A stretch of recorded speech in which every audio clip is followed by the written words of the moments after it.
Welcome back to Chilltalk English. Today, we have something calm, real, and a little messy in the best way. You are going to listen to a natural English conversation about gardening, simple daily life, and how small plans become big surprises. If you are learning English, this is a great way to hear everyday words in a real situation. And if you do not know much about gardening, that is totally fine. I know enough to keep a plant alive for 3 days, maybe 4 if I speak nicely to it. So this is not only about plants, it is also about real conversation, simple vocabulary, and how friends talk when life is ordinary and funny at the same time. We are doing something a little special today. We will begin at the start of the season, when the soil is empty and hope is very high. Then later, we will jump forward in time and visit the garden again to see what really happened. Which means we begin with dreams. And probably end with bugs. Yes, dreams, bugs, and one tomato that thinks it's a superhero. That sounds about right. Emma, before we started recording, you told me you had big plans this year.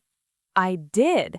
Every year I say, this time I will be organized. Every year my garden answers, no you won't. So I still love it. There is something very hopeful about tiny seeds. They look so small, but you imagine future salads, future soup, future fresh herbs. I like that. Future soup. That sounds almost poetic. Thank you. I am a very deep person when vegetables are involved. So tell me, what did you decide to grow this year? I kept it simple, at least that was the plan. I chose things I actually enjoy eating: tomatoes, cucumbers, green beans, basil, mint, and a few flowers because I want the space to feel cheerful. I used to plant random things just because the picture on the seed packet looked beautiful. Then 3 months later, I had a vegetable I did not know how to cook. That feels wise. Grow what you will use. Exactly. I do not need to become the proud owner of 10 mysterious vegetables and 1 regret. I respect that. My style is a little different. I look at seeds and think, maybe this is the year I become a person who understands zucchini. And are you that person now? No, not even close. Honest answer. I like it. So, how do you choose what to start indoors and what to put straight into the soil? For me, it depends on time and weather. Some plants need a long season. If I wait too long, I will get leaves and dreams, but not food. So I start tomatoes and peppers inside, where they are warm and safe. Beans and some flowers can go outside more easily. That makes sense. You get more control at the beginning. Yes, inside I can control light, temperature, and water. Outside, everything is drama. The wind has opinions, the rain disappears, a bird lands somewhere and suddenly acts like it pays rent. That is true. Gardening really teaches you that nature is not taking orders from you. Never, not once. And that is part of the lesson, I think. You prepare, you try your best, but after that, you need patience. I think that is one reason people like gardening. It slows you down. It does. You cannot shout at a seed and make it grow faster. I have tried that with other parts of life. It also does not work. Same. So, Henry, what are you growing this year?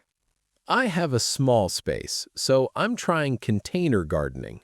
A few pots on the patio, one deep box for tomatoes, and some herbs near the kitchen window. I'm not ready for a huge garden. I need a beginner-level adventure. That's perfect, though. I think many learners listening might have a balcony, a small yard, or only a window. You do not need a farm. Even one pot of basil can make you feel strangely powerful. Strange and temporary power, until the basil starts looking sad. Then you panic and Google, why are my leaves turning yellow? Yes, in the middle of the night. Gardening makes people very humble.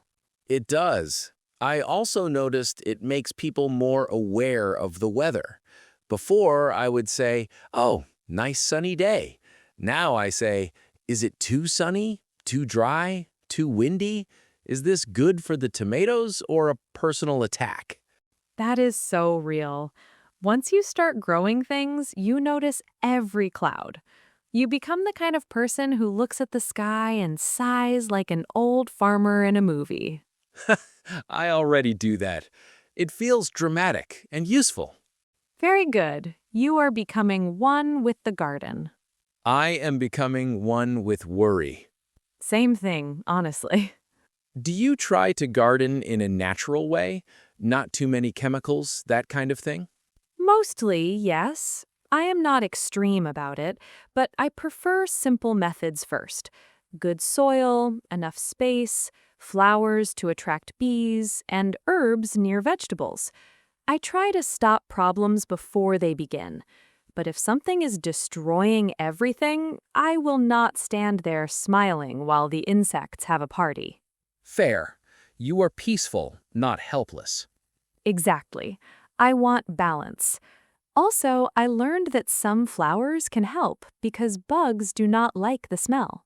So your garden is beautiful and strategic. Yes, I call it pretty defense. That sounds like the title of a very calm action film. I would watch it. Let me ask you something big. Do you think a person could live from a small garden? Not easily. Not from my garden, anyway. I could make nice salads and feel proud, but I would still want bread, rice, eggs, maybe potatoes, maybe beans, in large amounts. A garden helps, but it does not magically turn you into a self-sufficient hero. That is a very clear way to say it. I do think it changes your relationship with food, though. If you grow one tomato, you suddenly respect every tomato. You understand time, water, heat, insects, effort. You eat more carefully. I love that idea. The food becomes more meaningful. Yes, and sharing becomes more meaningful too. When someone says, "Take these extra cucumbers," it feels like a small gift from real life. It also feels slightly dangerous because there are always too many cucumbers. True. In summer, one cucumber becomes 6. Then your neighbors avoid eye contact. Please do not make me take another bag of vegetables. Exactly. I am just going to the mailbox, Emma. Please let me live. All right, let us jump forward in time. Imagine it is now the middle of summer. The heat has arrived. The garden is no longer an idea, it is real. Emma, how are things looking? First, I would like to say that I was full of confidence in spring. Summer has now corrected me. But overall, things are alive, which already feels like success. That is a healthy standard. Thank you. So the tomatoes are tall and slightly wild. I used supports, but they still leaned in strange directions, like they're trying to tell me secrets. The basil is doing well. The mint is doing too well. Mint always behaves like it wants control of the whole country. That sounds like mint. The beans are climbing nicely. The cucumbers are finally producing. I had to wait forever, and then one morning there were 3 at once. Gardening is like that. For weeks, nothing happens. Then suddenly nature says, "Here, now deal with this." I love that rhythm. Slow, slow, slow, then chaos. Exactly. The flowers are lovely too. I planted bright ones near the vegetables, and now bees visit all day. It makes the whole space feel alive. And what problems arrived with summer? Oh, where do I begin? Tiny holes in leaves, strange spots, a plant that looked perfect on Tuesday and dramatic on Wednesday. Also, something keeps eating my lettuce like it has a schedule. That sounds personal. It does. At this point, I want to leave a note. If you're going to eat my lettuce, at least pay with compost. Very reasonable. What about you? How is the patio garden?